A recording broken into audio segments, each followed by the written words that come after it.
Yeah, I don't know if they get pleasure out of it, but they make a profit out of it, which is an extreme profit. The last thing they But what's the profit worth if their kids are radiated? You know, I've always wondered about that, but apparently these guys don't care if their grandmothers are radiated. They just couldn't, as far as I could tell, first of all, they could care less. The second is that most of these guys are off somewhere. The guy at Tokyo, the chairman of Tokyo Electric, he ain't in that plant. He's got 50 guys who are basically held hostage and irradiated. They're not going to have full lives. They're not going to have normal children. You know, they basically, that was a kamikaze mission.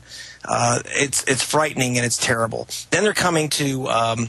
like in Texas, I can tell you, I know that they're lying already because I've already caught them.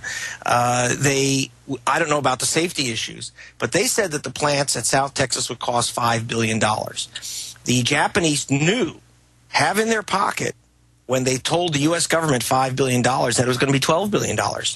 That's a heck of a difference. Well, let me go back here. They're going to put a headline on screen. The Fukushima 50 are saying, quote, they're not afraid to die. How about the CEOs and people have to get a shovel in there and go scoop up fuel rods that are all over the ground? How about all these guys that love nuclear power? How about they go in there and show us how great nuclear power is instead of sending in? They're now ordering police, and the police are following orders. The police are going in. So they're sending the police in to do this.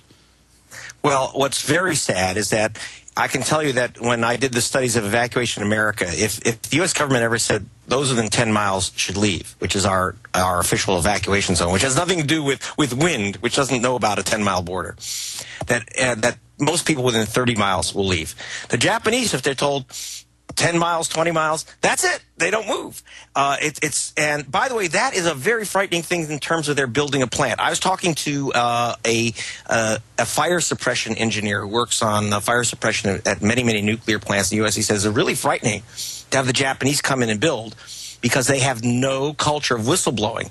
If one of the bosses said, well, don't worry about that crankshaft, don't worry about that pump isn't good enough in case of an accident, they will just say yes. They're salarymen. No one ever says anything. Yeah, they're perfect. They're perfect for corruption because they're subservient on average. Greg-Palast, greg-palast.com. We'll talk to you again very soon. Thank you for popping in with us with your expert analysis. Please just stand by in the next few days as your reports and investigations continue.